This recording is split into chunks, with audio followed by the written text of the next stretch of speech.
Hey, how is it going, guys? Apdikrahain, Upka Apna friendly channel.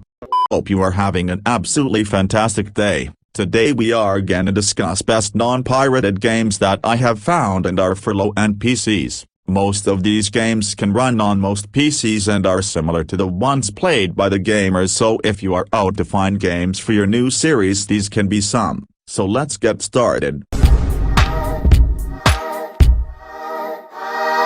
On number 1 spot we have Chameleon. Chameleon is a stealth action video game. The game focuses on stealth. Players can use spy equipment such as night vision goggles, binoculars, minicams, or cameras. Necessary gadgets are picked up automatically before a mission, but some can be added by the player themselves if they want them. In-game weapons include Desert Eagle, Colt 1911, MP5, AK-47, Mini Uzi, Dragunov and Mini Crossbow. The story focuses on an aimless former CIA agent who saw the death of his parents when he was a child. He tries to find the killers of his parents and take revenge. His investigation leads him to various locations around the world. Definitely worth to try.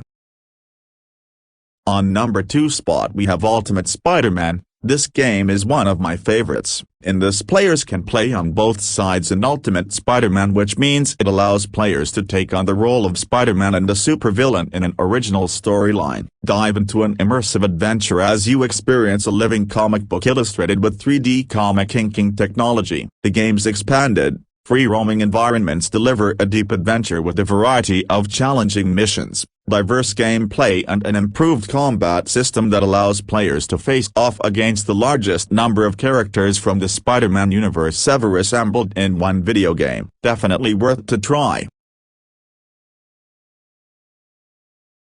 On number 3 spot we have Bloodline. Bloodline Dormant Evil is a suspenseful survival horror. Our hero, Jim Card, wakes up in a mysterious place without remembering anything. He traverses the corridors of the hospital, where terrifying creatures prowl. To fight them, he will have many types of weapons at his disposal, from knives and pistols to a circular saw. In the game we have several types of locations. In addition to the hospital, we will also find ourselves in a German concentration camp, as well as visit the London docks.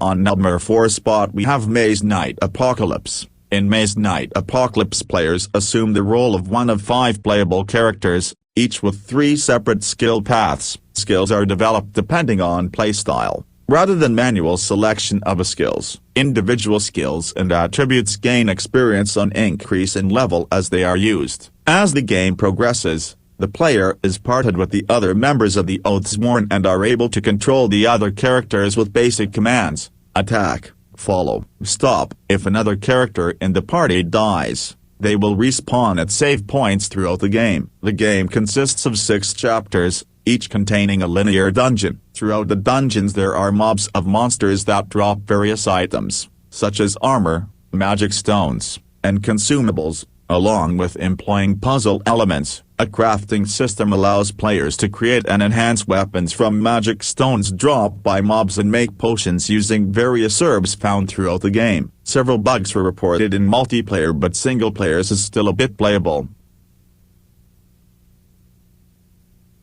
Next we have True Crime New York City. True Crime is an open-world action-adventure game played from a third-person perspective, in which the player controls Detective Marcus Reed of the PDNY. There are 4 major cases in the game: the Magdalena Cartel, the Palermo Mob, the President's Club, and the Shadow Tong. When the game begins, only the Magdalena Cartel case is available for play, but once that case has been closed, the player is free to play the remaining 3 cases in any order they wish.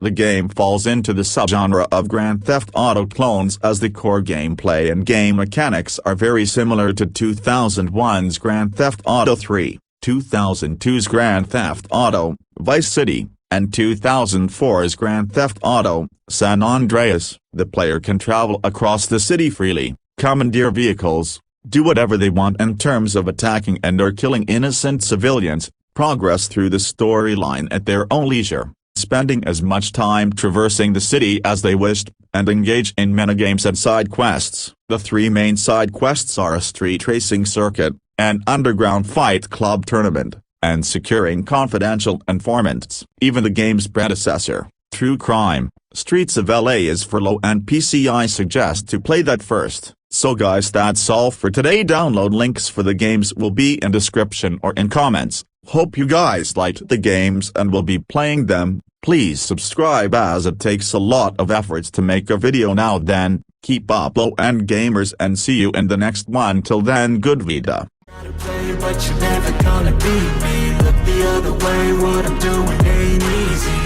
Bloody hands stain from the people who deceive me. Muddy hands break through the chains, go free me. People like sheep move feet, hurt it